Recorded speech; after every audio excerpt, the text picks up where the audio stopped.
Welcome back, America. Senator Tom Cotton is my guest. Good morning, Senator. How are you? I'm doing very well, Hugh. It's good to be back on with you.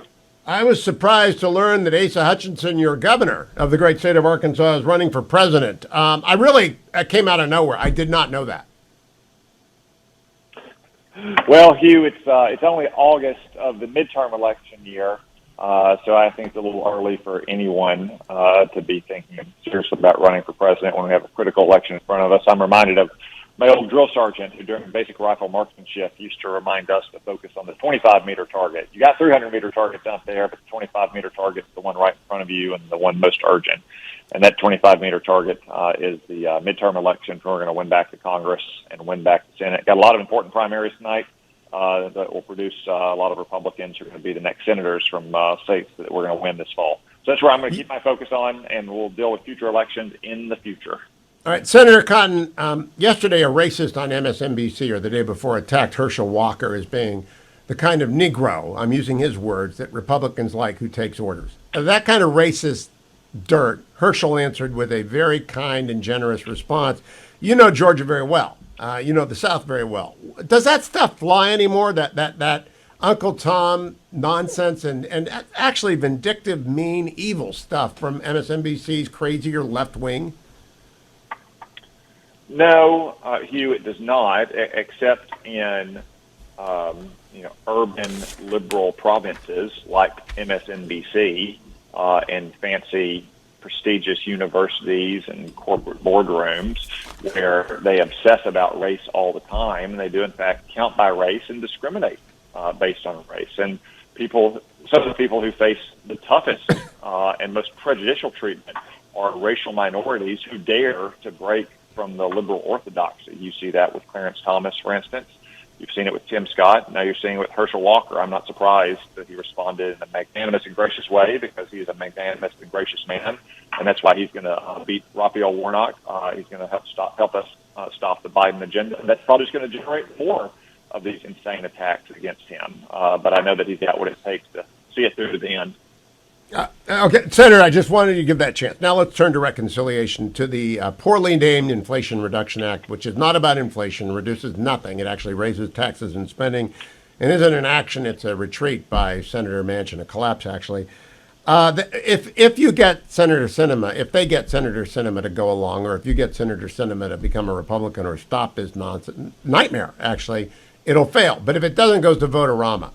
Senator Toomey and I discussed Vote-A-Rama is a largely symbolic exercise that I'd like to see the Republicans turn into a statement of core key issues with 3, 4, 5 amendments at most that focuses the mind on spending for the Navy underwater in the Pacific, on education, getting rid of divisive issues K through 8, and building charter schools, both public and private, and then finally building nuclear power plants. I think those would all pass the parliamentarian birdbath. What do you think is going to happen? What amendments would you like to see the GOP focus on? Hugh, before we get to the Vote-A-Rama, just let me say, only Joe Biden and liberal Democrats could say that taxing and spending hundreds of billions of dollars more when inflation is at record high and the country just entered a recession is a good idea.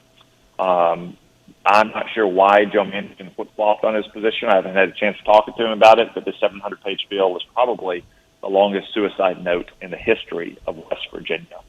And it's going to do nothing to help the Democrats this fall because the American people know that higher taxes in a recession and more spending with record high inflation is insanity. Now, on the amendment process, well, first off, I think you have to wait until Senator Sinema announces whether she supports the bill as written or wants it amended. And then second, if she does want amendments, I would strongly believe that we need to work with her to try to change the bill to the greatest extent possible. And you outlined some of the possibilities there. There are some procedural niceties we have to go through, but some of the core provisions of the bill, I think you highlighted, that we could probably get her vote on, and we would then see if whether the far left progressives like Bernie Sanders and Elizabeth Warren and the squad over in the House of Representatives want to vote for a bill that's been changed substantially with the votes of 50 Republicans and Senator Sinema, and maybe a few of those Republicans or a few of those Democrats who are going to have to face the music 14 weeks from tonight. We'll change our mind. Senator, let's go to the easiest one. You're not really serious about climate change. You're not really green unless you're pro-nuclear power. As Bill Gates, of all people, has now argued, safe, effective, fifth-generation nuclear plants are not a part of this bill. So it's not a serious effort to stop global warming. It's not a serious effort to reduce CO2. Yeah, Hugh, for decades, green climate activists have opposed nuclear energy for no good reason. And there's even less good reason now, given that the latest advances in nuclear technology make nuclear reactors easier to build, safer than they ever have been. They've always been very safe, and creates many fewer concerns about nuclear waste, its storage, and disposal. And nuclear power is the only carbon-free source of reliable, affordable baseload power. You can have things like wind, and you can have solar if you want, but when the wind doesn't blow and the sun doesn't shine or solar panels are covered with snow, you have to have a reliable base of power. That's what things like coal and natural gas provide. It's also what nuclear energy provides. And you're not serious about reducing carbon emissions unless you're serious about increasing nuclear power. I would add, you're not really serious unless you're serious about increasing American natural gas as well. The main reason why carbon emissions have declined in America for 15 years is that we've discovered how to remove tight gas formations from the ground through the combination of hydraulic fracturing and directional drilling, both of which liberal Democrats oppose at almost every turn. Now, Senator, I want to turn to the headline of the morning. Zawahiri is dead and Americans are happy. But as I said to Brett Baer last night, you can hold two thoughts. The collapse of the American effort in Afghanistan is still a tragedy, and killing Zawahiri is still a good thing. We don't have to give up any critique as we approach the anniversary of that debacle because they got a drone strike in. I want to congratulate American intelligence, American military for executing that plan, and to President Biden for pulling the trigger. He had to okay it, and I'm glad that he did. But it still does not make anything other than obvious. Zawahiri's on a balcony in Kabul. I mean, my God, he wasn't there for 20 years.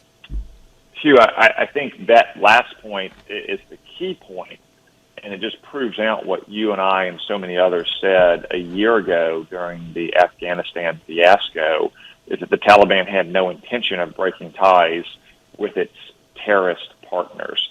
And the fact that the head of al-Qaeda felt comfortable and safe just kind of strolling around in downtown Kabul with his family and senior operatives going to and fro indicates exactly what we suggested at the time would happen, has happened, that the Taliban has welcomed al-Qaeda back and is giving them safe haven and support. And it's a really dangerous thing that's happening there. And more, one member of al-Qaeda, well, that's justice for everything back to the African embassy bombings up to the present day. But there are more of him standing in line and ready to take over. Senator, I want to talk about Speaker Pelosi because the White House has been weak here. Speaker Pelosi is going to do the right thing and go to Taiwan. I was afraid for a while she was going to cancel the visit. What do you think of the White House's belated, sort of half-hearted warning that the Chinese should not mess with our leader of our House of Representatives, of which you are an alum? It is belated and it is half-hearted, and it's another example of Joe Biden's weakness. Look, Speaker Pelosi's trip to Taiwan is perfectly in keeping with 40 years of custom and practice in our relationship with Taiwan. As a general rule of thumb, executive branch officials have not traveled to Taiwan since we established diplomatic relations with Beijing. However, legislators in both chambers and both parties have long traveled there. Xi Jinping knows these things. I was in Taiwan a few years back with a large number of senators on a military aircraft, which as you know, is not a fighter jet or a bomber. It is a commercial airplane that is owned by the military, commercial passenger airplane owned by the military, specifically to transport government officials around. Xi Jinping senses weakness, though, from Joe Biden, and he wants to try to grab everything he can, so he's trying to redefine this part of our status quo relationship with Taiwan. And because if he thinks he can get away with this, he'll just move on to the next thing. That's why it's so important that we not back down. It's so disappointing that Joe Biden made it an issue to begin with. Taiwan always beats its chest, always issues threats and condemnations when American legislators travel to China. The difference this time is Joe Biden took the bait. He said that the military didn't want her to go. He leaked her trip. The administration pressured her. He's the one that elevated this into such a tense situation. All right, Senator, I want to close with Ukraine. I'm asking my listeners to donate to Food for the Poor's Help Ukraine program over at HughHewitt.com, the yellow and blue banner. Reconciliation is an opportunity as well. If it descends into the regular voterama, to do things like send more HIMARS to Ukraine. Is Joe Biden sending enough to Ukraine? No, he's not. He never has. He's been caught flat-footed from the very beginning, going back to late last year, continuing to tell Vladimir Putin what we won't do as opposed to just doing what we want to do, and continuing to be a day late on a dollar short in the kinds of weapons we've delivered there. Look, the fighting has largely turned into a stalemate in eastern Ukraine right now because the long-range artillery we've sent there is working. Imagine where we'd be if we'd sent it there 3 months ago when it was clear that the fighting was shifting from northern Ukraine in an effort to take Kyiv into a kind of grinding war of attrition in the east. Russia might not have seen the advances that they've achieved over those last 3 months. We need to back Ukraine to the hilt so they can fight a war to defend their own territory, and we don't have to fight a war to defend NATO territory or other American interests. Senator Tom Cotton, always a pleasure. Thank you, Senator. Follow him at Twitter at @SenTomCotton. Have a great one, Senator.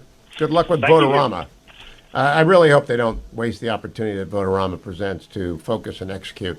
Hope you won't waste this opportunity to go over to HughHewitt.com and support Ukraine. As I just told Senator Cotton, the banner is at the top.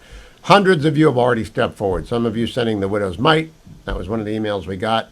Others of you sending $1,000, $5,000 checks. Thank you. Fetching Mrs. Hewitt and I are all in. We believe in helping Ukraine. We believe in doing it through Food for the Poor because of their track record of delivering actual emergency food and provisions to the refugees on the move. They've got partners over there, Feed My Starving Children. They've got a lot of folks on the ground. They are effective in delivering food aid to Ukraine. Please stop long enough. Go to HughHewitt.com. $10, $50. Every dollar provides 4 meals. That's how efficient they are. And those meals are what keeps people alive. The children who have been pushed out of Donbass, the children who have had to flee Kharkiv, who have been denied their homes because they're destroyed in Kharkiv, wherever they are. Food for the Poor is there with Feed My Starving Children, and you can help them every dollar, 4 meals. Head over to HughHewitt.com, and the banner's at the top.